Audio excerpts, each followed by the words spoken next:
previamente yo le voy a pasar ya la palabra a Paco y luego habrá 4 intervenciones puntuales que tendrán más la forma de una pregunta precisamente a Paco y bueno, y ya vamos entrando paso a paso en todo el proceso. O sea que ya sin más, reiterando todos los agradecimientos, tiene la palabra Paco.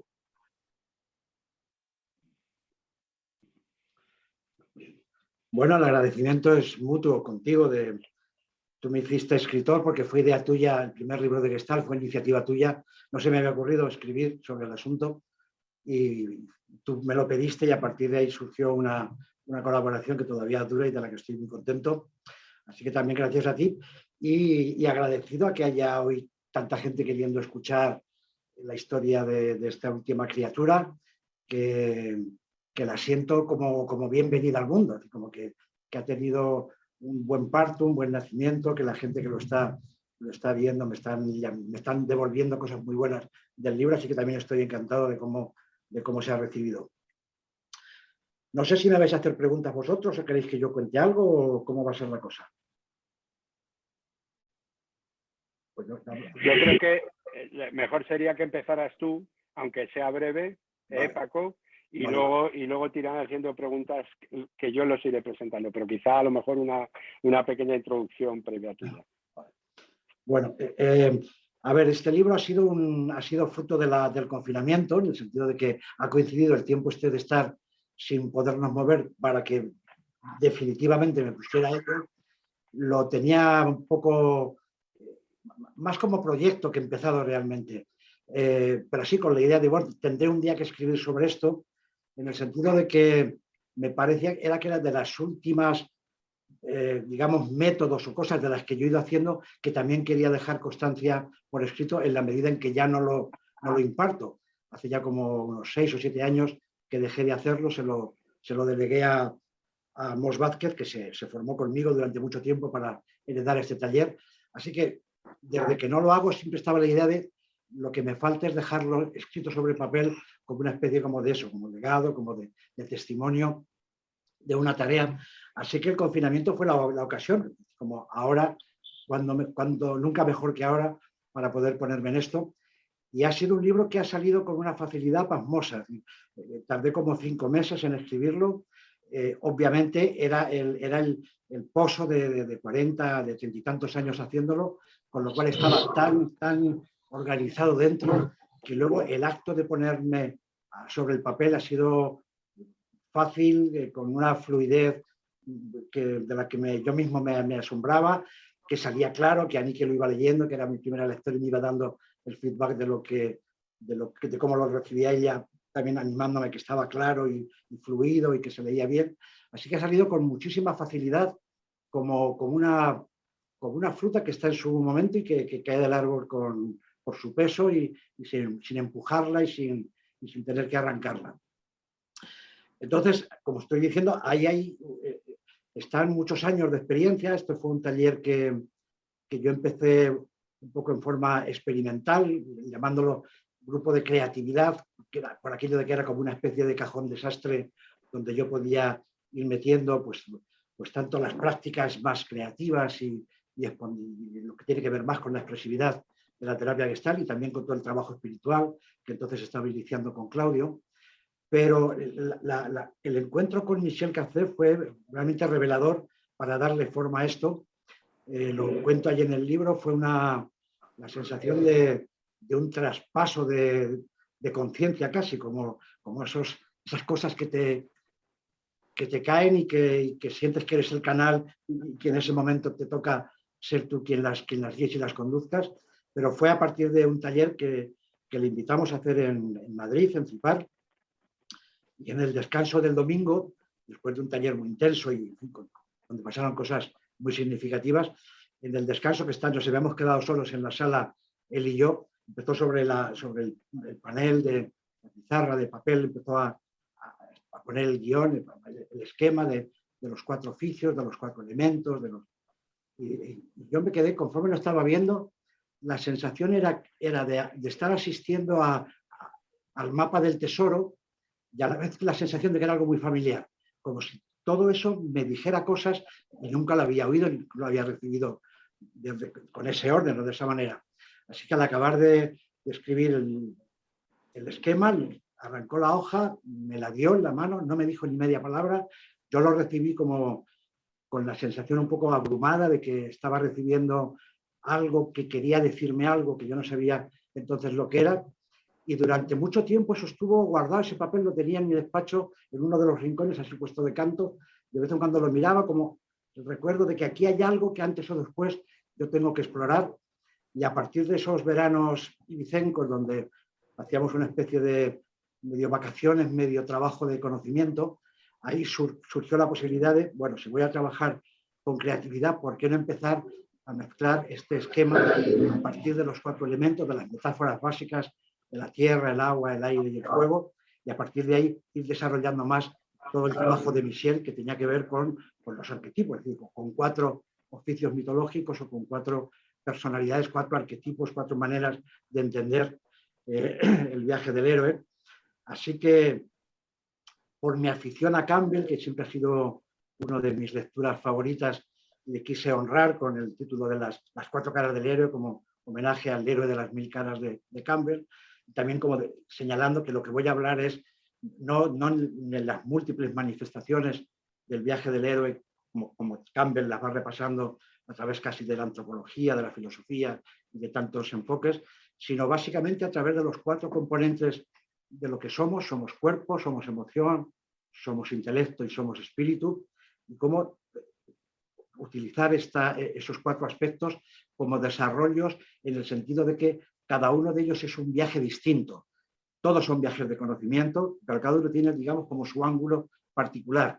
No es lo mismo un trabajo a través de la sensación y del cuerpo, como saben todos los que trabajan con técnicas desde Reich para acá, de la energética, etcétera, o no es lo mismo trabajar con un enfoque más emocional, como puede ser la Gestalt, o con enfoques más cognitivos, o con enfoques más transpersonales, pero sí que sentía que el esquema lo que tenía era una unidad profunda en el interior y que aunque fueran 4 puertas de entrada distintas, estábamos haciendo un recorrido complementario y holístico de todo lo que es el proceso de desarrollo. Así que, bueno, ese trabajo que fue tomando forma a lo largo de los años, porque al principio era un poco utilizar la metáfora de los 4 elementos y su correspondiente equivalencia psicológica, y luego fue enriqueciendo con muchas más cosas. A lo largo del tiempo, conforme fue tomando forma, es cuando, y ahora después que dejé de hacerlo, como digo, el momento en que tuve la necesidad de ponerlo sobre papel y sobre todo de poder contar más allá de lo que yo explicaba cuando daba el curso, que siempre hacía una introducción mitológica o alguno de los héroes que podían ilustrar la comprensión de las distintas modalidades del viaje. No es lo mismo el viaje de Ulises que el viaje de Gilgamesh, por ejemplo. Pero aparte de eso que yo explicaba en los grupos cuando lo hacían, el hecho de escribirlo me daba más carrete como para poder extenderme más en hablar de más conexiones, desde lo simbólico, desde lo mitológico, desde lo psicológico, desde lo artístico, desde muchas cosas que siempre han sido mis intereses, porque yo en realidad me siento un enseñante más que de psicología o de psicoterapia, del proceso interior, casi como un proceso artístico. Y a veces utilizo mucho más las metáforas o las ilustraciones del mundo del arte que las de la pura psicología o la psicoterapia, porque siempre me parecen más ricas y más estimulantes. Así que este trabajo tiene también un poco de recogida de todas esas influencias mías. Y como digo, salió de una forma muy fluida, muy cómoda, y cuando sentí que había hablado de los 4 aspectos o de las 4 caras,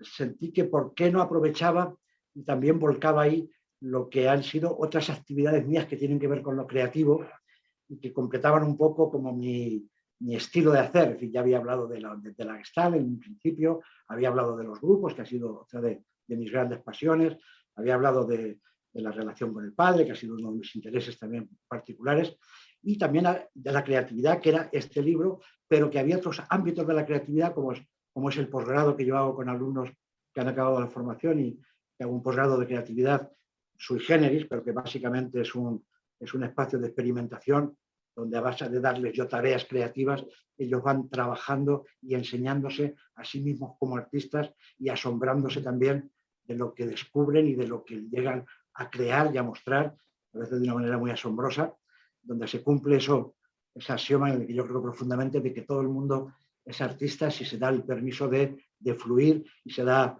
una especie de compromiso de ser fiel a lo que le pasa por dentro a la hora de volcarlo hacia afuera.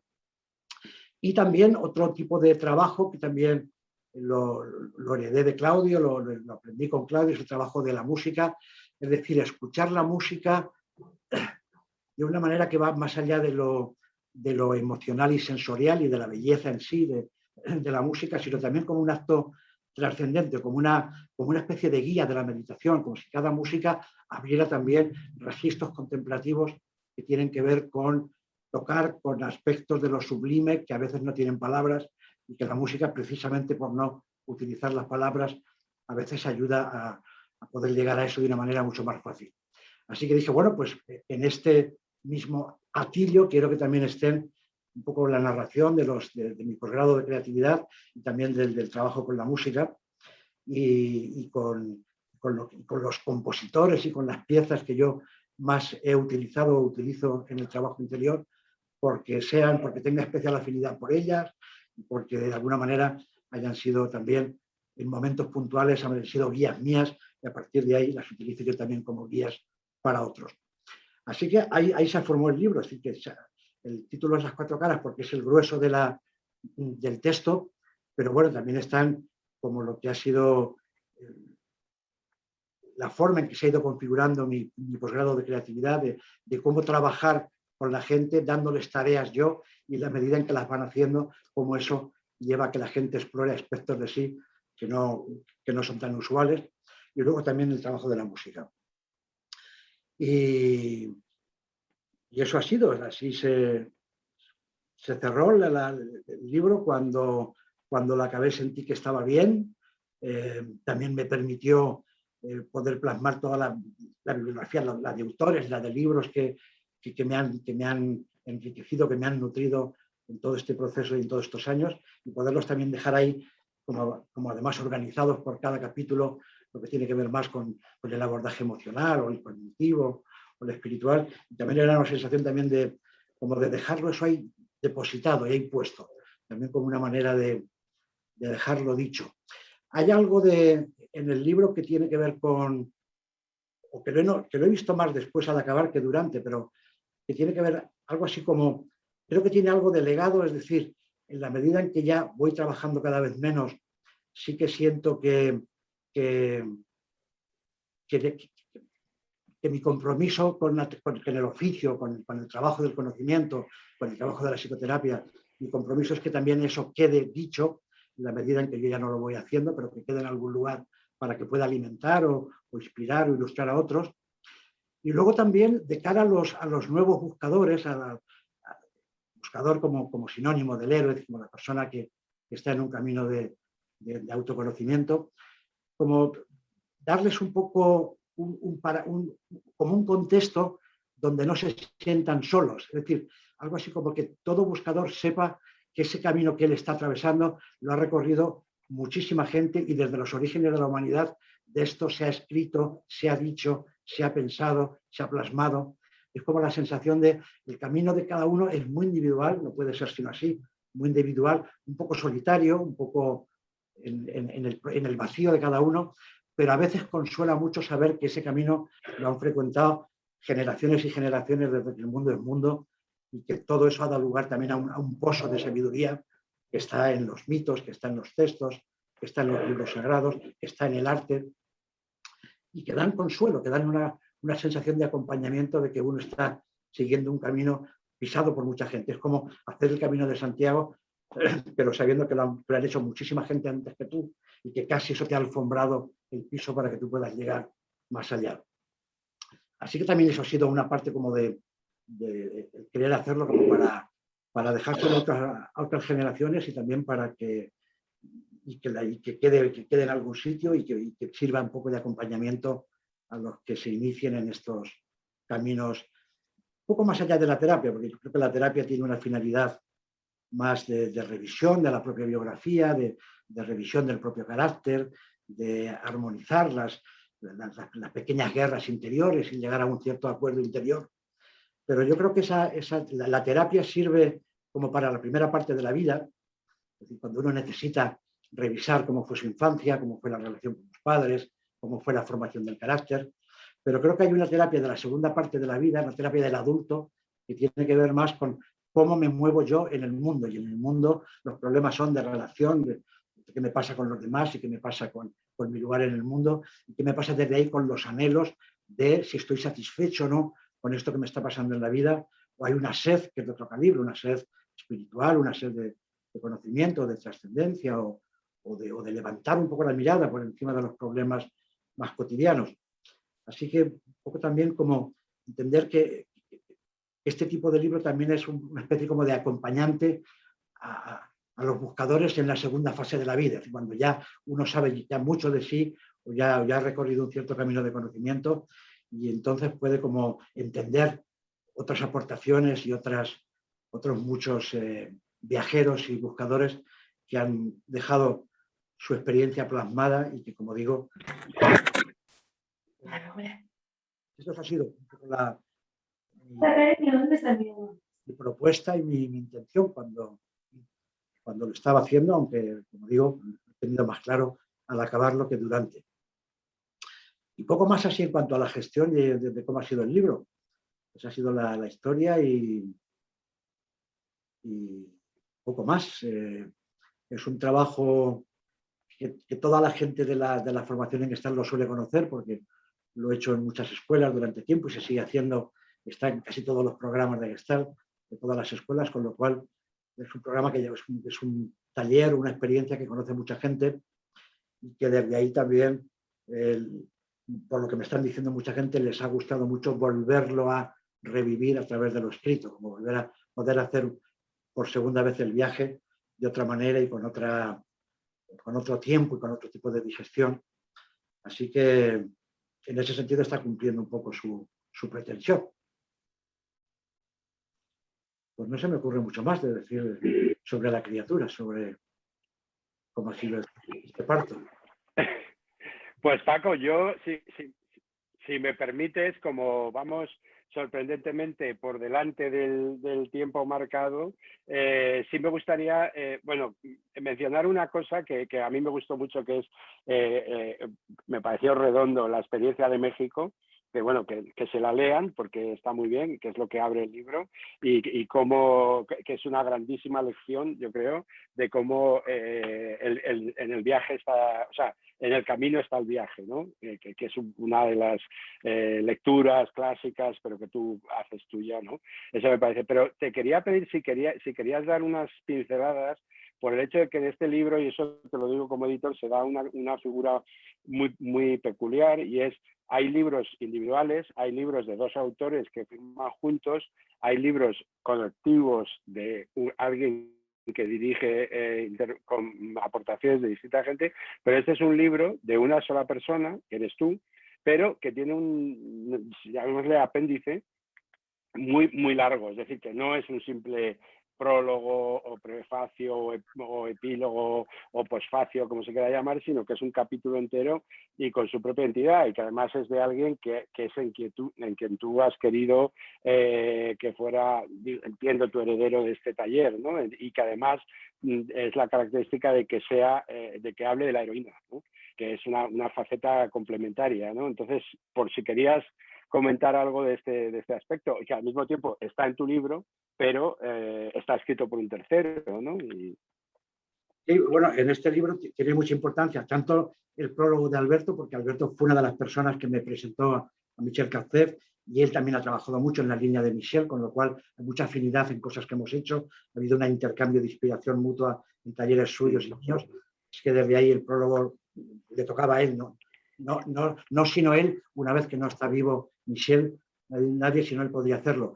Y en el epílogo yo quería que estuviera Amos porque es el heredero un poco de este trabajo, que lo lleva haciendo ya muchos años, y sobre todo porque en los grupos, mi experiencia de las últimas promociones que he hecho yo este grupo, como yo los héroes con los que ilustro cada parte del trabajo son héroes de la tradición europea son básicamente personajes masculinos, sea Moisés, sea Ulises, sea Parsifal, sea Gilgamesh, etc. Entonces, cuando hablo de esos personajes, aunque yo los tomo como metáforas arquetípicas, es decir, la paciencia del comerciante, digo, la paciencia del agricultor o de la agricultora, es más allá del género, o la actitud del guerrero interior, sea un hombre y mujer, porque tiene que ver con el desarrollo de la atención y de la impecabilidad, etcétera. Pero aunque hablara un poco como en sentido genérico, sí que es verdad que muchas mujeres me decían, pero no hay heroínas con las que ilustrarlo. También creo que tiene que ver con que las mujeres están ahora con un nivel mucho más en los medios de comunicación, con más presencia y con más necesidad de imponer sus identificaciones y sus mitos y sus iconos. Y también desde ahí había una especie como de demanda de... Yo decía, bueno, en realidad, más allá de la mitología griega y latina, donde hay tantas diosas y mujeres, arquetipos de mujer, en realidad yo he cogido personajes que son tan singulares de nuestra cultura que me parece que no se puede decir nada más ni mejor que a través de ellos. Pero obviamente sí, podría facilitar la identificación de las mujeres con heroínas que tuvieran más ese sesgo de lo femenino. Y por eso le pedía a Amos, ¿por qué no te encargas tú de eso? Es algo que está faltando, es algo que los tiempos van por ahí cada vez más, es algo que las mujeres agradecen. Incluso el otro día me llegó que hay un foro de mujeres que quieren seguir trabajando sobre la heroína y que quieren desde ahí contactar con Amos como para poder ir desarrollando ese trabajo más con una cierta continuidad. Así que me pareció que era importante que eso lo asumiera él, se lo pedí y estuvo encantado de hacerlo. Yo se lo pedí como un prólogo, como un epílogo, perdón, que completara el libro, pero lo que aportó es mucho más de lo que le había pedido, de lo que esperaba y de lo que me podía imaginar. Es un excelente... Es el núcleo de otro libro, digamos, que está ahí iniciado y que está ahí empezado, que tiene que ver con cómo es la búsqueda desde el punto de vista de lo femenino y además utilizando identificaciones y modelos de todo del cine, de los dibujos animados, del cómic, de figuras de la actualidad, algo que también estuviera mucho más encarnado. Yo de lo que hablo son de asuntos muy del más allá, muy antiguos, es como de la tradición, pero que para mucha gente quedan como, pues eso, como pequeñas antiguallas, ¿no? Y yo creo que el hecho de que Amos lo haya hecho con personajes más centrados en el presente y en la actualidad, le da un sentido también muy dinámico a lo que él dice. Así que me parece que eso completa de forma magistral, mucho más de lo que yo pensaba y le pedí, la aportación del libro. Así que estoy muy agradecido tanto a Alberto como a Amos por lo que han enriquecido el libro.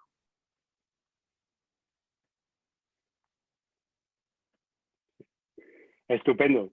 No, pero te digo una cosa, que yo que como editor y por tanto lector, te puedo decir que una de las cosas que me han encantado del libro es cómo es capaz de contar un clásico, ¿no? O sea, la Ilíada o la Odisea, etcétera.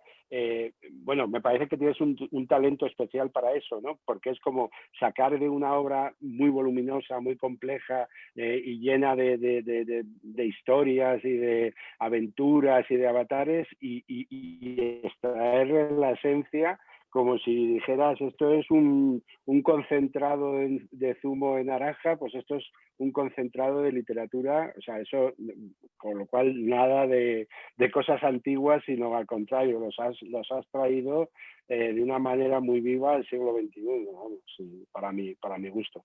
Oye, yo voy a ir pasando palabras, aunque seguramente también les conoceréis mejor que a mí mismo, pero lo que propongo, si os parece, es que le planteéis una pregunta o establezcáis un cierto diálogo con Paco. Empiezo, bueno, todos sois terapeutas, los que voy a mencionar, terapeutas gestálticos, entonces el primero es Francis Elizalde, que además de terapeuta es amigo de Paco desde los años 80 y ha sido alumno suyo. Entonces, si quiere empezar Francis. Compañero de muchos viajes heroicos. ¿A que sí? Hola. En fin, un gustazo, un placer, un honor y un gusto de estar aquí. Tengo aquí las cuatro caras llenas de esa cosa que me ha pasado al leer, lo que es conozco pero me revive, me refresca, me vuelve a traer. Y te quería preguntar, ya que te puedo hacer una pregunta, que luego te hago algún comentario más. Tengo la impresión de que has sido muy cuidadoso con las palabras y muy cuidadoso con los conceptos. Cuando dices las 4 caras del héroe y luego dices las 4 caras del buscador. O cuando dices la creatividad, tal y como yo la expreso, no consiste únicamente en discurrir ideas nuevas y poner colorcitos bonitos, sino en vaciarse de uno mismo para poder dar la cara a las necesidades actuales y a lo que vaya viniendo, ¿no? Es como si hubiera un poco de aviso para navegantes, para tiempos presentes, ¿no? Me interesa muchísimo la revisión de los términos, del término búsqueda, del término compromiso, del término creatividad, del término percatarse, del término, ¿no? Oh, me parece me parece que es un libro lo he leído al 85% y volveré como se vuelven las enciclopedias, ¿no? Buscando concretamente esa cosa. Porque en esa cosa que está metida en 5 palabras, sobre todo de cara a educar a gente nueva, hay verdaderamente la esencia de muchas cosas. Tú lo has dicho, querido, es un aviso para navegantes del 2020. En buena parte sí. Son de esas cosas que están dentro, pero que uno no tiene conciencia de ellas hasta que no las va desgranando.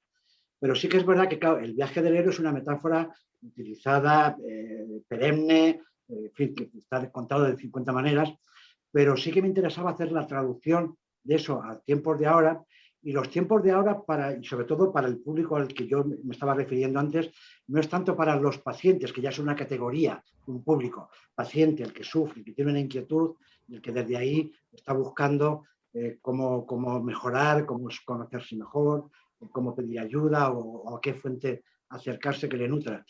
Pero hay un sentido de la búsqueda que va más allá de lo siguiente, y a mí cambiar la palabra alumno, paciente, por buscador, me parece que es una palabra que tiene que ver más con el mundo de ahora.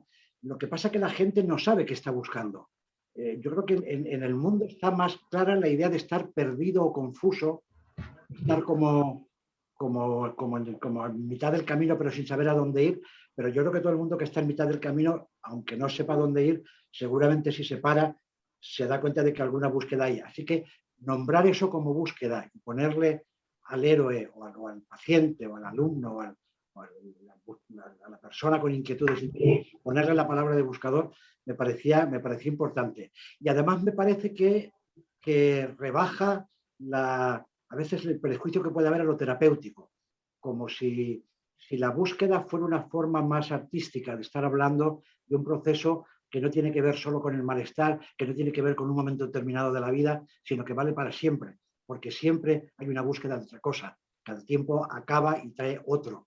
Y en cada época de la vida hay una cosa que se cae y otra que comienza, y desde ahí, en lo que comienza, hay una búsqueda que todavía uno no sabe por dónde va a ir, pero que mantener un poco esa musculatura del principiante, del buscador, es parte de la esencia, digamos, de la salud, como que a la medida que eso se pierde, uno se va muriendo, digamos, internamente. Así que cambiar esas palabras sí que tiene un cierto sentido de vamos a abrir otro capítulo donde quizá quite prejuicios a uno y en cualquier caso habrá horizontes a otros. ¿De qué estamos hablando? ¿Estamos hablando de terapia? Sí, claro. ¿Estamos hablando de simbología? Claro que sí. ¿Estamos hablando de mitología? Claro que sí. Pero sobre todo estamos hablando de la perenne búsqueda interna, de la sed que cada uno tiene, y que le va dando forma, le va poniendo nombre, pues según va madurando, según va sabiendo más de sí mismo. Pues en ese sentido me ha parecido un libro serio, un libro para mucho tiempo, es decir, un libro que le va a pasar como a los anteriores, que se quedan, ¿no? Es un libro que se queda, es un libro para que volviendo dentro de unos años no hay una sola palabra que haya caducado, ni una sola indicación que haya caducado. Me han encantado los relatos, no conocía el Parsifal de von Eschenbach, aunque lo había oído 1000 veces, no conocía este Parsifal. Hay cosas como el comienzo de la creatividad que tenía ahí, ¿no? Como es un trabajo de agilidad, de disolución de pesos antiguos. No corresponde tanto a la idea convencional de originalidad. Hacer de una manera novedosa, inventarse métodos y soluciones, innovar, descubrir, sino un vaciamiento de preconceptos y prejuicios a un proceso interior que nos ponga ligeros y abiertos a lo cambiante de la vida. Es un trabajo de agilidad, de disolución de pesos antiguos, valores internacionalizados y verdades absolutas para estar en mejores condiciones de responder a la situación presente, ¿no? Es como un aviso a navegantes y como un aquí hay tesoro, ¿no? O aquí hay monstruos también en algún momento. Me parece... La creatividad, la mayoría de la gente la asocia con acopio de recursos.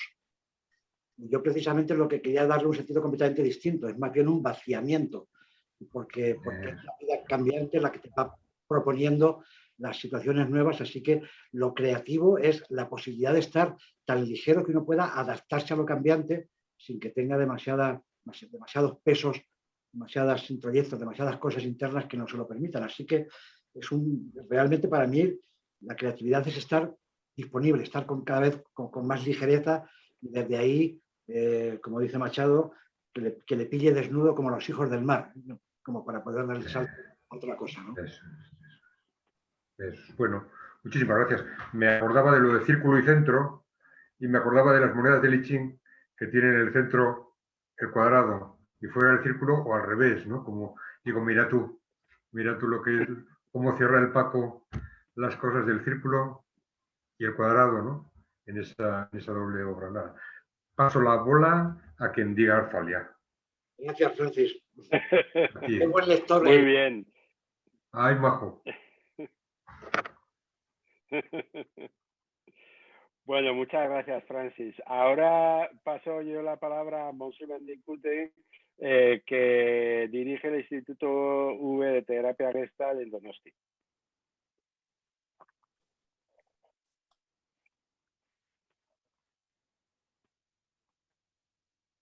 No te oímos. Montse, ¿estás por ahí? Montse, el micrófono. ¿Está hablando o no?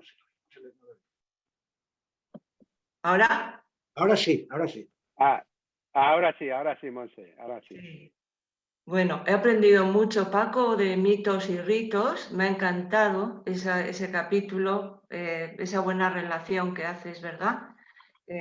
Lo que es el mito, el rito y la relación. No lo había visto nunca así tan claro. Me ha gustado mucho y he aprendido mucho. Pero siguiendo quizás un poco lo que estabais diciendo, en este camino de la búsqueda, ¿no? Del buscador, en un término amplio, me gustaría resaltar un poco esos dos movimientos, ¿no? Que tú hablabas, Paco, que viene también, que decía Claudio, ¿no? Como en el camino de autoconocimiento está como toda esa fase más expansiva, en el camino de la búsqueda, en esa fase como más expansiva que nos vamos como apropiando, dijéramos, de los recursos, de los logros, de lo que vamos conociendo de nosotros, y la otra fase como la fase como más contraída, la fase lunar, ¿no?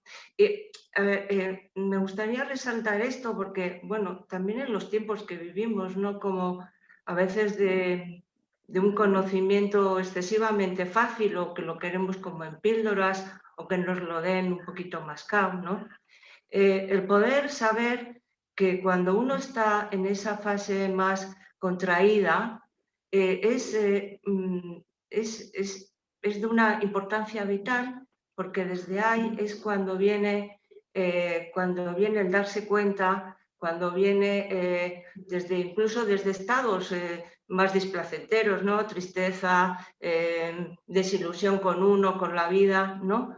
Cómo eso tiene importancia, porque a veces parece que cada día nos asustamos más, a veces de estados que no comprendemos, ¿no? Y cómo esto, en todo este camino de la búsqueda, es una cosa muy importante, ¿no?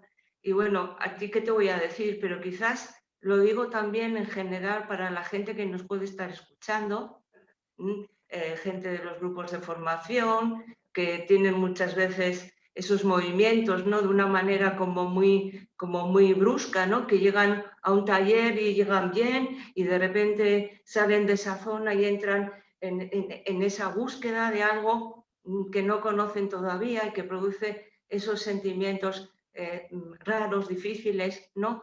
Como para, no sé, como para poder transmitir, ¿no? Que hay que atravesar eso y que de ahí viene, como dirían los psicoanalistas, ¿no? Como los insights como más profundos, más de verdad, ¿no? Bueno, sí, como lo citabas, pues me ha llamado la atención. No sé si te gustaría decir algo de esto. Claudio lo decía siempre, que hay una fase de expansión y una de contracción, y él siempre añadía, y la bendición está en la contracción. Sí. Eso es lo paradójico del pensamiento general, ¿no? Es como que la expectativa es la expansión, el crecimiento, el desarrollo, la apertura, las ganancias, digamos, del proceso. Y cuando hay esa contracción, cuando hay esa vuelta como hacia atrás, ese pasito atrás que siempre viene después del paso adelante, es como la sensación de si eso invalidara lo anterior o lo descalificara o lo hiciera como inservible. ¿Cómo puedo volver atrás? Entonces el paso adelante de antes era falso o no tenía consistencia o era una ilusión. Y no es así, es que tiene que haber ese paso atrás, porque es precisamente en el paso atrás donde se plasma, donde cuaja un poco, porque si estuviéramos de apertura en apertura, yo creo que acabaríamos psicotizándonos. Hace falta ese paso atrás donde la caída, la reflexión, te pone en contacto con tus límites, y igual que has visto tus recursos, necesitas también recuperar el sentido de tus límites para poderlos ir modificando. Así que, aparte que es que están todas las tradiciones y en todas las ilustraciones que yo hago del héroe, siempre hay, en la salida del viaje, siempre hay una primera fase de logros, de conquistas, de ventajas, etcétera, y luego hay un momento dado donde siempre hay una caída, una pérdida, una quiebra de la ganancia, una sensación casi de muerte. Incluso en muchas tradiciones el héroe tiene que pasar por una muerte, lo traicionan, lo despedazan, lo desmembran, lo entierran, hasta que luego se resucita, hasta que luego se renueva, como una metáfora terrible del proceso de muerte y de transformación, o de renacimiento. Así que esas caídas abajo es como una parte muy importante del proceso. Campbell dice, siguiendo un poco la tradición suya, la tradición más de las ciencias sociales, él dice que la tradición es que el héroe sale de casa, tiene una serie de pruebas, va venciendo las pruebas, tiene unas cuantas derrotas también, pero acaba consiguiendo lo que quería. Es como si fuera una salida hacia arriba, con alguna bajada, pero para acabar en alto. Y Claudio lo que dice es que hay en el viaje no hay solamente una caída, sino que hay dos caídas, como que hay dos caídas y dos ascensiones, digamos. Que hay una primera fase como de iluminación, que cuando uno empieza a saber más de sí y se siente como que ha madurado, que entiende su vida, que como si hubiera resuelto secretos de su propio misterio, hay una sensación de plenitud, de que uno ha logrado algo, y viene a continuación siempre ese pasito atrás, donde uno piensa que está peor que antes y que entonces no ha servido, y que eso a uno le desanima y le vuelve otra vez a contactar con los límites, hasta que viene otra segunda ascensión, digamos, donde la ascensión ya está más calibrada, ya no es tan ilusoria como la primera, porque es el ascenso, pero con la conciencia también de lo que se ha ganado en el descenso. Así que hay esas dos subidas. Claudio dice que entre una primera subida, que es una especie de primer premio para todos los buscadores, y en una segunda, que es realmente la iluminación, entre medias hay una noche oscura del alma, y que eso es importantísimo. Es como lo que él utiliza como esa metáfora de la mística española de la noche oscura del alma, pero que podríamos hablar como de la caída, la travesía del purgatorio, la bajada a los infiernos, o los viajes al mundo inferior, que están en todos los mitos. Es decir, hay toda una parte donde el viaje cuaja no tanto por lo que se consigue, sino por lo que queda después de caer. Entonces ahí es donde queda calibrado realmente. Es como si uno, como si estuviera uno buscando oro y estuviera moviendo las pepitas, y tiene que perderse mucha tiene que caer mucha piel tal, hasta que encontrar las pepitas, pero tiene que ser a base de un lavado, que vayan cayendo todas las cosas que sobran, ¿no? Así que hay esa idea de un ascenso, o como dice Claudio, 2 ascensos, pero con una noche oscura del alma entre medias, y desde luego las fases de contracción y los pasos atrás son inevitables, en todos los procesos están descritas, y todo paciente puede ponerse, puede consolarse también dándose cuenta de que eso que le pasa no significa una pérdida, sino una recalificación de la primera ascensión, ¿eh? Como si los logros de la juventud tuvieran, para lograr hacerse maduros, tuvieran que pasar por una previa purga, una discriminación y un cuestionamiento. Así que cuando uno se desanima en el proceso terapéutico por ver que las cosas no se mantienen como uno las creía que se iban a mantener, y que el bienestar no se perpetúa, y que los problemas vuelven, yo creo que volver a entender los mitos con este sentido tan paradójico de que es un subir y un bajar para volver a subir y para volver a bajar, podríamos perpetuarlo en la existencia, porque yo creo que cada fase de la vida tiene la expectativa de unos logros y también la caída en unos límites que no conocías antes. Y lo que va cambiando con todo eso, pues es una mirada que tiene que ver más con la idea de la espiral. Es decir, uno vuelve al mismo punto, pero cada vez la espiral es con una mayor amplitud de mirada. Y lo que cambia es el ángulo de visión, pero siempre se está volviendo a conocer y a desconocer lo mismo, a tocar la gloria y a tocar también las propias limitaciones. Muy bien.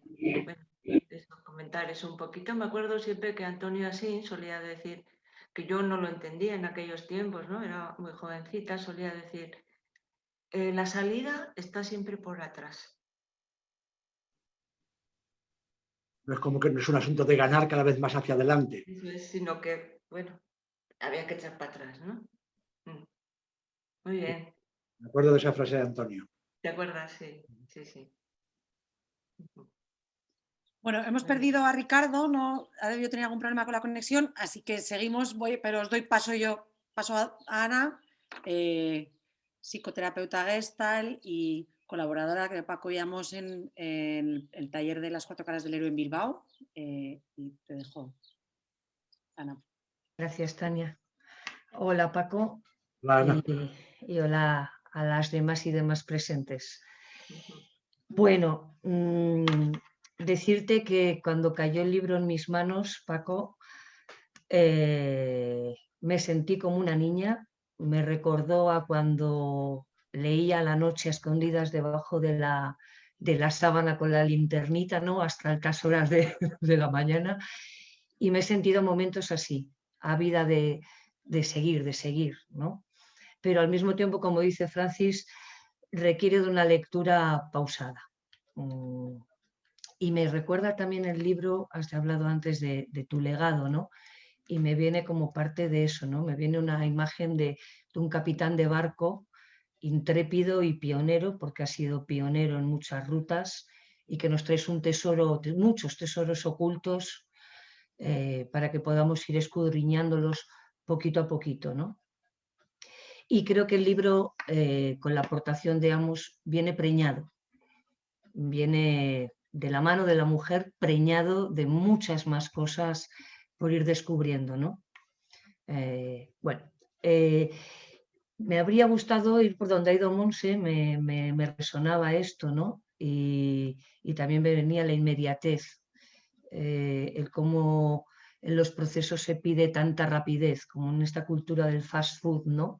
Y que tú aludías también que la leyenda no es como una noticia que es inmediata y de lectura rápida, de entendimiento rápido. Entonces de aquí paso a algo que me interesa mucho personalmente. Me gustan mucho los mitos, los arquetipos desde siempre, ¿no? Los cuentos para mí siempre han sido muy importantes, y también las metáforas. Entonces, desde tu experiencia, ¿cómo es que resulta tan revelador y tan reparador el mito, la metáfora, el símbolo, el ritual? Claro. Yo ¿Cómo creo es que funciona, ¿no? De forma tan impactante. Creo que la importancia del mito en la cultura es innegable porque todas las tradiciones han cultivado sus propios mitos y los han ido legando a cada generación. El problema está en que ahora no hay mitos de sabiduría en el ambiente. Los mitos que hay son mitos del logro, de la riqueza, de la fama, una serie de cosas, pero ya no hay modelos de héroe, digamos, de mitos o de búsquedas de algo que sea más allá, más trascendente de lo que ahora hay. Por eso a mí me parecía que era especialmente importante volver a recuperar la idea del mito, actualizándolo, porque los mitos son eternos y los mitos, si se mantienen como tal, es porque se actualizan y los ritos son los que los actualizan. Es decir, nosotros ahora no somos cazadores. Cuando en el Pleistoceno los cazadores necesitaban ritualizar y adorar al animal que iban a cazar y dedicarle unas pinturas y unos bailes y unos gestos para que la caza luego fuera buena, y desde ahí un poco se pusieran en acuerdo con la naturaleza, precisamente porque se sentían que iban a hacer un daño a la naturaleza y querían como pedirle perdón y a la vez darle las gracias porque les iba a dar alimento y comida. Por ejemplo, nosotros eso lo hemos perdido. Hemos perdido hasta lo que podía quedar como resto de ese mito, que era bendecir la mesa. Bendecir la mesa no es más que una actualización, una simplificación de eso mismo. Es decir, esto que vamos a comer, esto que nos da la naturaleza, lo agradecemos, aunque no hayamos sido los recolectores de eso que vamos a tomar, pero el hecho de agradecerlo es como no deja de remitirnos a ese mito donde uno se siente que está vinculado a la naturaleza, no está separado de eso. Pero ahora esto hasta se ha perdido. Así, no creo que bendiga la mesa más que las familias quizás de tradición más cristiana, como que se ha perdido, pero al perderse eso se pierde una parte muy importante. Dice Rollo May, este terapeuta existencial, que la enfermedad o la desconexión de los jóvenes americanos es porque no tienen mitos, porque han perdido el vínculo con los mitos, y los únicos mitos que quedan son, como te digo, el de la riqueza y el de la fama, que no son realmente, no tienen ninguna importancia, digamos, a nivel interior, que son como luces fugaces que te distraen, pero que no está en la luz. Así que, por un lado, hablar de los mitos yo creo que es una manera de volver otra vez a rescatar un saber que nos ha precedido y que está ahí y del que podemos echar mano. Es también dentro del mundo de la Gestalt, porque claro, esto nació y muy vinculado a los gestaltistas.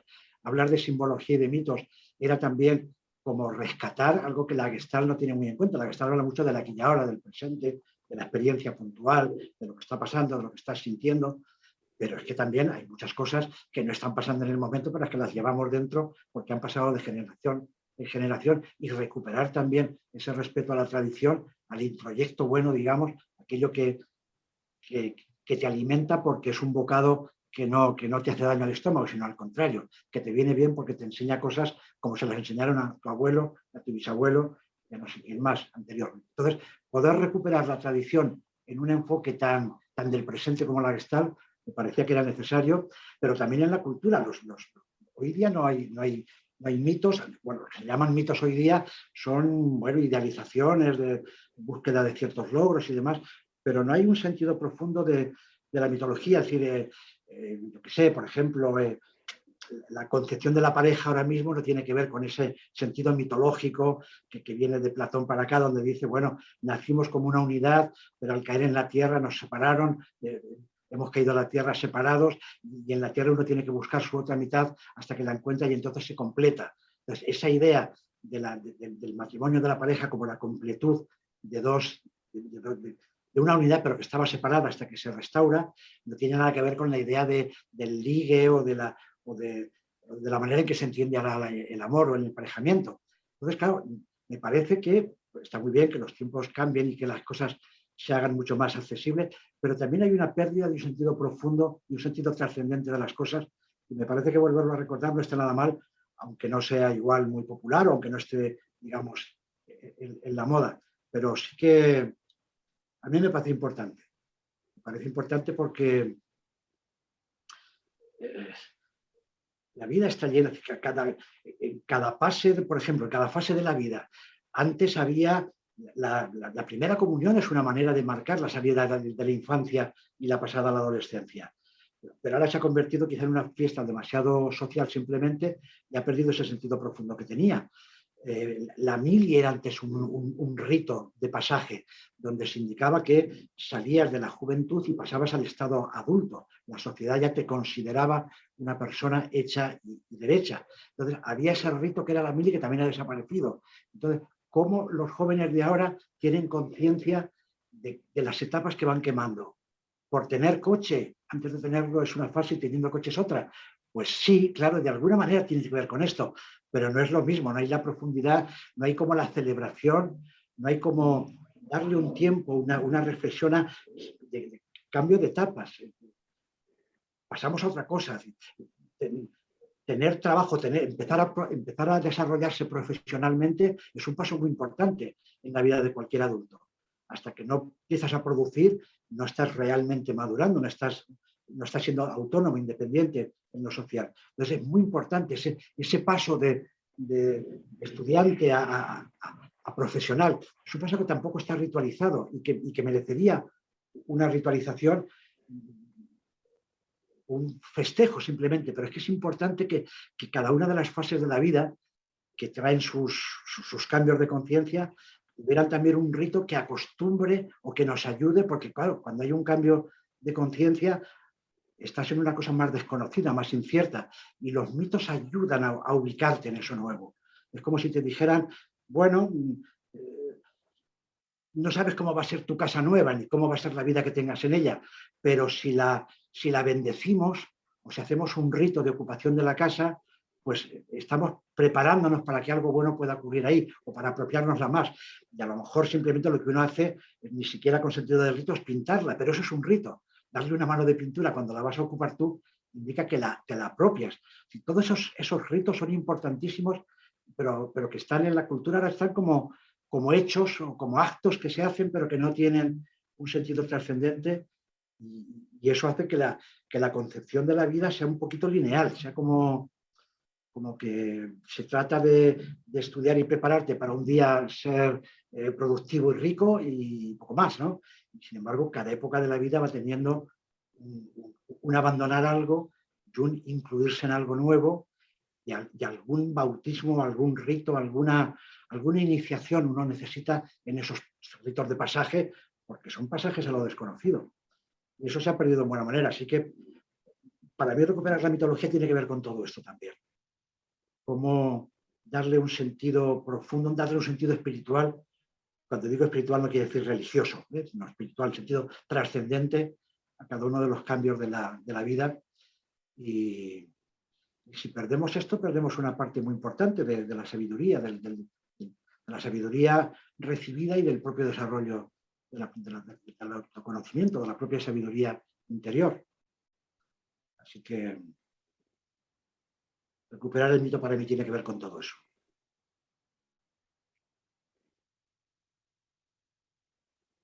Qué bueno. Me ha encantado, bueno, siempre aprendo contigo, claro, Paco. Nada, doy paso, perdonad que yo me he caído un momento porque aquí ha habido una tormenta muy grande, aquí se ha caído un momento la señal. Paso la palabra a la última interviniente por parte de la que estaba organizado, que es Ruth Calvo, que es colaboradora de la Escuela de Gestalt Centro A de Vitoria. Hola, buenas tardes a todos y a todas. Paco, la verdad, hablar así del mito, de la importancia de los rituales, sobre todo yo creo que también en la transformación de las personas en su proceso de desarrollo, pero desde la infancia, ¿no? Que esto era una de mis preguntas que tenía como preparada, cómo poder acompañar desde la infancia, desde la adolescencia y la juventud a las personas en estos rituales que han ido desapareciendo pues a lo largo de la historia, ¿no? Y que es verdad que al tener menos espacios colaborativos o de convivencia hacen que todavía puedan desaparecer más. Entonces, un gusto oír esta necesidad de ir reconquistándolos. Y luego, pues la verdad que cuando he cogido el libro y he empezado a leerlo, he tenido la misma sensación que cuando hice el residencial y he empezado a leer las notas y la memoria del residencial, ¿no? Esta parte de que a pesar de que haya una expansión y una contracción durante todo el proceso, tanto de la lectura, cuando empiezas a reflexionar y lo expansiva que es la lectura, pero a la vez lo contraída que es, ¿no? Y la profundidad que tiene, que pasa lo mismo, tengo la sensación que pasa lo mismo en la experiencia, ¿no? Cuando haces el residencial, está la espontaneidad y la conciencia, de la que también hablas en el libro, ¿no? A través de la creatividad, que para mí es como una llave mágica que genera un nivel de ligereza en la toma de conciencia y que la hace como, me parece como más sana, ¿no? O más divertida. Entonces sí que me gustaría preguntarte esto sobre la espontaneidad, cómo la podemos seguir trabajando, porque creo que, aunque habla mucho de la creatividad, pero cómo desde lo terapéutico en lo individual y desde las experiencias más grupales podemos seguir tirando de esta parte de espontaneidad. Claro, yo creo que la espontaneidad es un aspecto de la salud. Yo creo que la persona espontánea es una persona que está en contacto con lo que le pasa y que no hay un filtro excesivo en poder responder emocionalmente a lo que recibe de fuera y pasarlo por dentro y también aportar lo que le está moviendo, lo que está sintiendo, lo que está pensando, lo que está masticando. Así que yo creo que la espontaneidad, el poder fluir, el ir y venir, el contactar y retirarse que hicimos en Gestalt, pues simplemente esa sensación de confiar en el impulso, yo creo que es una de las versiones de la salud y en Gestalt hablamos mucho de eso. Pero vamos, que más allá de la Gestalt, yo creo que la salud tiene mucho que ver con recuperar esa parte del niño espontáneo que no está, digamos, demasiado domesticado por la cultura y que puede, precisamente por eso, decir que el rey va desnudo, cuando nadie se atreve a decirlo, porque es así de espontáneo y porque se fía de sus ojos y porque dice lo que ve. Así que cuando uno es espontáneo está siendo un testigo de la vida mucho más fiel que la persona que interpreta la vida. Pero es que además está más en contacto con lo que le está pasando. Está digamos, como con el canal abierto entre lo que pasa fuera y lo que pasa dentro. Así que me parece que, claro, cuando yo hablo ahí de creatividad, la creatividad pues en el fondo es la explotación de esos dos aspectos tan gestálticos. Fluye, sé espontáneo, es decir, confía en tu impulso, da el salto, así te rompas la crisma, pero que seguramente no va a ocurrir que te rompas la crisma, que esos son los miedos previos a soltar el control, pero que esa experiencia de soltar el control es una experiencia enriquecedora y es una experiencia de la salud. Yo creo que el control intenta siempre que las cosas estén ya formateadas, que ya estén se sepa cómo van a ser. Entonces eso es lo que más se parece a lo muerto, a lo rígido, a lo que no cambia. Así que la pérdida de control o la disolución de ese control patológico básicamente se consigue a través del desarrollo de la espontaneidad y una espontaneidad que también luego tenga el segundo paso, el paso de la conciencia. Es como que yo lo relaciono con la dualidad nietzscheana, es decir, como una parte más de lo dionisíaco, como sigue el impulso, fíate del caos, apuesta por la borrachera, cree en la embriaguez como un estado de conciencia santo, y luego de haber la parte siguiente, la parte más apolínea, que es, y ahora ponle también conciencia, y mira también desde ahí cuál es lo que sobra, lo que falta, y cómo se va organizando la justa medida, pero en una medida ni matemática ni ética, sino una verdad, un pozo de lo que va quedando y de lo que significa, cuál es un poco, digamos, el resultado de esa espontaneidad, en qué se plasma luego, cómo se va también construyendo ladrillos en la propia autoestima, en la propia conciencia de ti mismo. Así que las dos para mí son inseparables, es decir, pero en ese orden, primero la espontaneidad, primero déjate ser y luego pon conciencia en aquello que pase, en aquello que veas, en aquello con lo que te encuentres, en aquello que te ocurra y allá donde te lleve. Yo creo que eso es como en el fondo es una filosofía de vida, es una enseñanza de vida, es decir, algo así como no necesitas saberlo previamente, no necesitas tenerlo controlado, no necesitas estar seguro, no necesitas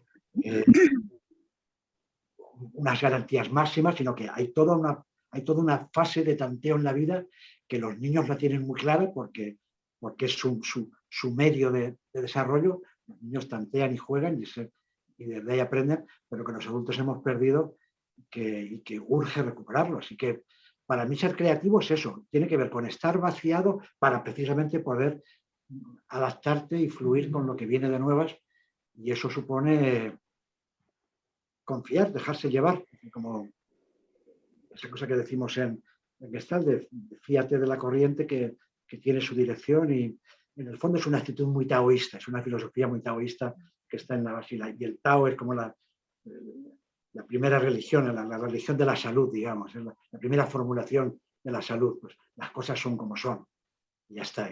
Y la concepción y la comprensión de eso parece una perogrullada, pero es muy profundo y muy difícil también, como actitud de vida.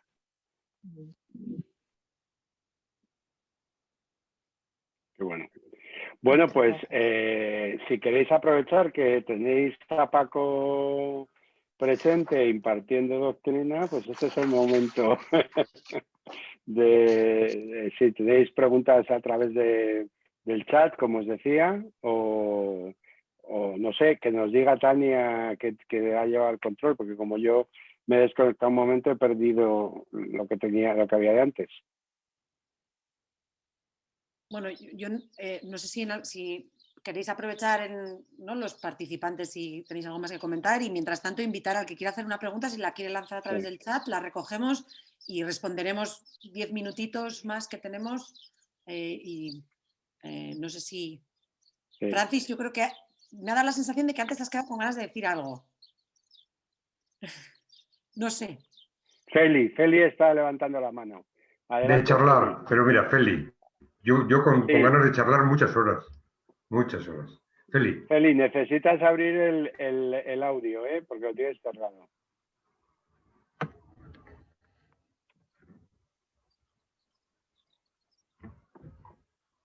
Feli. No, es que tiene el audio cerrado. Sí. Tampoco se ve la imagen, que antes se veía la imagen, pero ahora no. Ah, vale. Iniciar audio. No, que estaba, no sé si me veis y me oís ahora. Sí. Estaba escuchando, ¿me oís? Te oímos. Sí, que os estaba escuchando a Paco y os estaba yendo a todos muy atentamente y estaba ensimismada ahí y quería dar las gracias por esta presentación de tu libro, y simplemente era eso. Muchas gracias a todos. Me encanta oíros, no tengo nada que aportar de momento, gracias. Bueno, hay una pregunta de Elena Hitos, la lanzo yo, y nos pregunta que si se puede aclarar, ¿es necesario buscar para encontrar? La búsqueda conlleva un cierto desasosiego por la incertidumbre. ¿Cómo se puede ser buscador y vivir y aceptar el presente con fluidez y sin desasosiego? Bueno, es que un viaje sin desasosiego no sé si es un viaje. A ver, el camino está lleno de incertidumbres y por eso es un camino. Si no, sería una excursión en autocar. El camino lleva una parte de incertidumbre, una parte de confusión, de pérdida, de inseguridades. Pero eso sí se incorpora también a la actitud del viaje, si uno lo acepta como inevitable, porque es inevitable. ¿Cómo va a saber uno que se pone en camino, si ya supiera todo lo que le va a ocurrir, no merecería la pena que hiciera el camino? Así que el camino te va a enseñar algo que no conoces, y lo desconocido siempre crea una inseguridad y una incertidumbre, pero que es muy prometedora. Es esa confianza que decimos en Gestalt de que el aparente desierto, si le das carrete, antes o después florece, hay que confiar en que eso va a ocurrir, y entonces desde ahí se puede sostener ese monto de incertidumbre que es inevitable en el proceso de búsqueda, pero no conozco ningún buscador que no tenga susto, que no tenga miedo. Como que el anhelo de la búsqueda no te vacuna contra las inseguridades, y sobre todo también porque a veces también cuando uno inicia, cuando el buscador se imagina tiene una cierta idea de qué es lo que va a encontrar. Entonces, cuando no encuentra eso, siente que entonces no está haciendo la búsqueda adecuada, y es que no es eso. Es que si el camino, como digo, te diera lo que ya tú preveías, pues no valdría de mucho. Así que uno tiene que antes o después dejar que caiga la expectativa y poderse abrir a nuevas cosas, que es un poco lo que a mí creo que donde mejor se explica esto son con los viajes de Sinbad. Sinbad siempre sale a buscar no sé qué artículo, sedas, especias, vino o lo que sea, y vuelve con otra cosa, que desde luego no es la que buscaba, pero seguramente es la que necesita o la que la vida le ha puesto delante y es lo que ha encontrado. Así que hace falta una cierta tolerancia a encontrar lo desconocido, a estar abierto a que lo que la vida te traiga seguramente corresponde a lo que buscas, aunque no sepas, o aunque no corresponda a tu expectativa inicial. Paco. ¿Sí? Paco. ¿Sí? ¿Nos leerías uno de los poemas de Valente, por favor? Si te apetece. Tienes por ahí, a ver cómo suena tu voz, porque está presente todo el tiempo y es una poesía... A ver dónde está. Es un... Al principio de todos los cuatro, ahí así en la parte gris. Bueno, sí, en las introducciones he puesto mucho del oficio de tinieblas. He puesto un trocito de... que es uno de sus textos más oscuros, pero para mi gusto más no sé cómo decirlo, más llenos de resonancia, más nutritivos, más así. Pero estaba buscando un poema que pongo aquí, uno que se titula Nada, que a mí me gusta mucho y que quise también que estuviera aquí, pero ahora mismo no me acuerdo muy bien. Ah, sí, este es. Bien. Este que es de las criptomemorias. Y dice: debiéramos tal vez reescribir nuestras vidas, hacer en ellas cambios de latitud y fechas, borrar de nuestros rostros en el álbum materno toda noticia de nosotros mismos. Debiéramos dejar falsos testigos, perfiles maquillados, huellas rotas y redentas partidas bautismales, o por toda memoria. A ver, aquí creo que falta 2 puntos. O por toda memoria, una ventana abierta, un bastidor vacío, un fondo irremediablemente blanco para el juego infinito del proyector de sombras. Nada, de ser posible, nada. Como esa invitación a vacíate y hasta de la partida bautismal, como para que poder hacer el viaje en esa actitud de estar abiertos a ser posible a la nada, me parece tan sanador como la anécdota de Ulises, de llamarse nadie, y eso le salva la vida.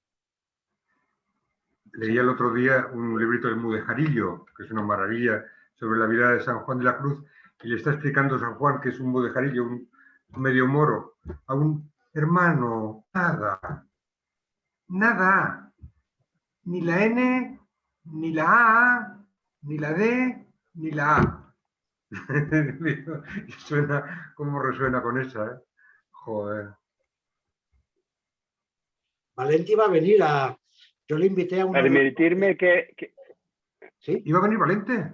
En uno de los congresos de Gestalt, No. En Barcelona, hace ya de esto igual 10 o 15 años, que estaba enfocado sobre terapia y arte o algo así. Yo que coordinaba la parte de arte, hablé con Valente para que viniera a hablar y estaba encantado de venir al congreso a hablar, y se enfermó una semana antes y no pudo venir y murió poquito después, murió a los meses. Estaba ya muy, muy cascado y no pudo venir, pero en fin, estaba encantado de que un grupo de psicólogos o de terapeutas quisieran escuchar un poeta. Que es un místico, digamos. Y además que poeta, joder. Claro. Tenemos 2 preguntas más. Paco, permíteme, eso te iba a decir, sí. Hay 2 preguntas más. Sí. Marta Jim Ferrer nos dice: Paco, ¿en qué medida es importante confiar en la intuición en el camino de la búsqueda? ¿Hasta qué punto la intuición nos da las claves de la verdad? A ver, yo creo que confiar en la intuición siempre es un buen negocio, siempre. Así que yo creo que en ese sentido hay que decir, bueno, sigue tu intuición, pero es verdad que la intuición también hay que contrastarla también con lo que luego va ocurriendo. Así que me parece que el asunto va de una adecuada equilibrio, digamos, entre sigue tu intuición y mide los resultados o observa los resultados. Ten en cuenta lo que va pasando. Porque a veces la intuición se confunde con los sueños o con las fantasías, o con ciertos delirios incluso de lo que tendría que pasar o de lo que voy a encontrar, de lo que me va a ocurrir. Entonces, cuando eso no ocurre, y está bien que no ocurra, porque más que una intuición podría haber sido más bien una apuesta a un sueño, entonces pues está bien que eso no ocurre y uno se despierte con una cierta resaca y desde ahí aprenda un poco como a apoyar la intuición, pero no darle el crédito total, sino como decir, síguela y estate abierto a que eso también es cambiante y que igual lleva a otro lugar y lleva a otros resultados, y eso está bien. Pero si no te fías de la intuición, ¿de qué te vas a fiar? Como yo creo que es la apuesta última que uno puede hacer por sí mismo. Así que yo creo que es buen negocio siempre, aunque te equivoques. Porque equivocarte no pasa nada, tampoco es tan terrible. Como que, bueno, que tenemos mucho tabú al fracaso, pero si no tanteamos y no nos equivocamos, tampoco aprendemos mucho. Así que la intuición tiene de bueno que es muy rápida, que no pasa por la cabeza, que viene de otro lugar, que es más artística, que tiene que ver más con lo espiritual. Yo creo que la gente que no cree o que le molesta la palabra espiritual, sin embargo, están más receptivos a lo artístico o intuitivo, pero para mí son de la misma cualidad. Es decir, una confianza en una cosa trascendente que está más allá de lo que tú controlas, o más allá de lo que tu cabeza entiende, o más allá de lo que tu pequeño ego maneja.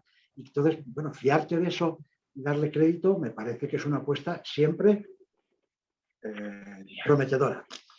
Que luego la intuición te lleva a donde no pensabas o te lleva, pues tampoco está mal, que eso te ha también enseñado a calibrar y a medir ciertas cosas que igual al principio no veías. Pero si hay que poner el acento en algún sitio, yo diría, por supuesto, apoyar la intuición por encima del deber, claro, es decir, el deber siempre es ajeno, es impuesto, es de otros, las costumbres son de otros, los valores son de otros, y muchos de esos valores uno los puede hacer propios y ya se convierten en propios, pero si no los mastica, pues seguramente son valores tan ajenos que uno piensa que creen ciertas cosas y no es que crea ciertas cosas, sino que digamos que ha apostado por ellas de una forma pasiva o sin discriminación ninguna, ¿no? Mientras que la intuición sí que te obliga a fiarte de ti y a seguir algo que es propio, y eso siempre es un camino incierto, pero desde luego prometedor. Pues perfecto, tenemos 2 preguntas para cerrar. ¿Quieres que las lea yo, Tania? Son 2 preguntas casi que se pueden complementar. Una de Catalina Hallado que dice, en estos tiempos de pandemia en el que la muerte está más presente que el mito, entiendo, ¿puede estar rigiendo el presente? No, espera, dice que en el que la muerte está más presente, ¿qué mito puede estar rigiendo el presente? Perdón, es que lo he leído mal. Y la última, que era, que menuda pregunta, ¿cuál es tu búsqueda ahora, Paco? Entonces, bueno, pues no está mal porque son 2 preguntas desde el presente, de tu presente y el colectivo, ¿no? Yo creo que el mito, todos los mitos hablan de un proceso de vida y muerte. Es decir, el mito intenta como darle un sentido a la existencia. Y la existencia, la vida no tiene ningún sentido si le quitas la muerte. Así que cuando el mito te ayuda a entender la existencia, casi siempre lo que está de contrabando de fondo, lo que estás aprendiendo sin darte cuenta, es a familiarizarte con la muerte o con lo incierto o con lo que se escapa a tu control, como decía antes. Así que, claro que los mitos son siempre, por eso en todos los personajes que yo hablo, hay siempre esas bajadas o esas muertes psicológicas, esas caídas, esa parte de abandonar lo conocido, de soltar lo obsoleto, lo que ya no sirve. Así que es impensable la conciencia de la vida sin la conciencia de la muerte. Así que y yo creo que parte de lo que está pasando ahora en la pandemia pues puede ayudar a ponerle conciencia a la muerte, sobre todo una muerte que no la llamamos muerte en nuestra cultura, pero que es simplemente la limitación. Es decir, tenemos una cultura muy omnipotente con la idea de que todo es posible y de que los recursos son ilimitados y de que uno puede hacer lo que quiera, de que no hay limitaciones ninguna. Entonces, la muerte es la última, es la limitación definitiva, es lo que te dice, hay una cosa que está por encima de ti, que no depende de tu voluntad y que te pone en los límites esenciales de lo humano, porque ser humano es equivalente a ser mortal. Son las dos palabras, son intercambiables. Así que, en ese sentido, el fruto de la pandemia o la pandemia, digamos, como si algún aprendizaje mítico puede tener, es aceptar de que la muerte nos recuerda las limitaciones, nos recuerda la contingencia, el cambio permanente, la futilidad de las cosas, la impermanencia de todo, y que desde ahí la existencia puede cobrar un sentido o muy bien deprimido o desencantado, o como si si esto es así, yo no juego, o bien puede llevarte a una maduración de decir, es que precisamente porque esto es así, lo que cabe es vivir la vida con otra intensidad. A mí me parece que la presencia de la muerte ilumina mucho la vida, pero para mucha gente eso le desanima de vivir, como si vivir fuera una especie de soñar con la inmortalidad. Yo creo que no tiene nada que ver. La vida tiene sentido vivirla plenamente precisamente porque acaba o porque va cambiando, como decía antes, y en cada fase de la vida uno se está muriendo algo y están haciendo algo.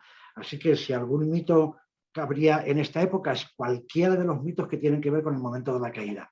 Cualquier bajada a los infiernos, cualquier desastre en la navegación de esto, o esa travesía del desierto de Gilgamesh, donde hay una pura oscuridad, donde nada por delante y nada por detrás. La sensación de que uno está en un vacío sin forma, pero ese vacío es el que cura la herida de Gilgamesh, que viene herido de la muerte de su alter ego, de su mitad, de Enkidu, de su compañero. Así que solo se cura, solo se cauteriza, digamos, la herida del duelo cuando uno puede atravesar ese desierto de oscuridad que Gilgamesh lo describe con esas palabras de nada por delante, nada por detrás. ¿Qué quiere decir esto? Que por delante ya no hay expectativas, ya no hay zanahorias, pero tampoco puedes volver atrás, porque tampoco hay camino atrás. Entonces, ¿qué te queda? El puro presente, un pie detrás de otro pie, eso es la vida en su sentido más esencial. Así que, y eso cobra todo el sentido cuando la muerte está muy al lado. Eso de que dicen los chamanes mexicanos de que la muerte está a 6 pasos a la espalda y que incluso de vez en cuando si uno se gira rápidamente la ve, tiene mucho sentido porque tenerla tan cerca, tenerla tan presente es lo que cambia el sentido de la existencia. Si uno tiene conciencia de la muerte, pues lo mejor que puede hacer es que esto que esté haciendo o las cosas que le pasen, que las viva como si fuera la última vez, como si en ello le fuera la vida, nunca mejor dicho. Así que creo que también esta pandemia nos está enseñando lo que cuesta la vida y de qué va este negocio, que se nos habían olvidado los límites y que se nos habían olvidado nuestras limitaciones, y esto nos las está imponiendo de una forma tremenda, y desde luego para una cultura que se había olvidado de esto, está siendo un bofetón que va a tener consecuencias. Bueno, ya veremos cómo es el post-trauma de después, de cuando esto acabe, porque va a tener muchas consecuencias. Pero yo creo que consecuencias buenas, consecuencias de maduración interior, creo, o al menos espero, o me gustaría que fuera así. Porque una prueba de tal calibre, si no sirve más que para desesperarse, no sirve para nada. Sirve para llegar a otro lado. Yo creo que antes o después cada cual hará su caminito y cada cual llegará a otro lado, un poquito más allá de donde estaba y habrá aprendido algo. Aunque solo sea eso de que no todo está en tu mano y de que no todo se puede hacer y de que dependemos de muchas cosas y de que somos una parte de la naturaleza y no unos seres que manejan la naturaleza como si fuéramos distintos. Yo y la naturaleza. No, que estamos dentro y somos también bacterias y microbios y enfermedades y vida y muerte. ¿Y tu búsqueda, Paco? Es decir, has hablado de 2 caídas y de 2 remontadas, por así decirlo. Tú estás en la tercera, en la cuarta, en la cima, has llegado a la cima. A ver, cuando entré en la sesentena, que ya casi la voy a abandonar pronto, estoy ya con los 69, sí que sentí que había como como, no sé cómo explicarlo, pero como una fase nueva, algo así como si las búsquedas anteriores ya hubieran acabado. Es decir, algo así como, yo creo que el trayecto de la búsqueda juvenil, yo creo que se cerró y lo tuve muy presente en México, lo cuento al principio del libro, como que en Teotihuacán entendí muy claro ese mensaje de que ha acabado un periplo, el periplo de 30 años de búsqueda, y entonces eso ha acabado. Y si se acaba esto, ¿qué viene ahora? Y lo que viene no sé lo que es, pero es que me da lo mismo. Eso es la novedad, que hay una tranquilidad y una ligereza respecto a lo que viene. No lo sé, por ejemplo, el libro ha salido con una facilidad dentro de esta fase de parón y demás, que es algo así como me da mucha confianza interior, ¿no? Entonces, como decir, no hace falta que ahora tenga un horizonte de búsqueda, que creo que no está formulado o no lo tengo claro y siento que tampoco me hace falta.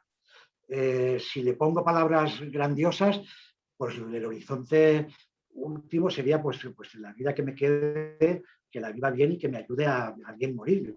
La vida que te enseña a poder morir bien, es decir, a morir pues en paz contigo, ligero de equipaje y en paz con tu alrededor, ¿no?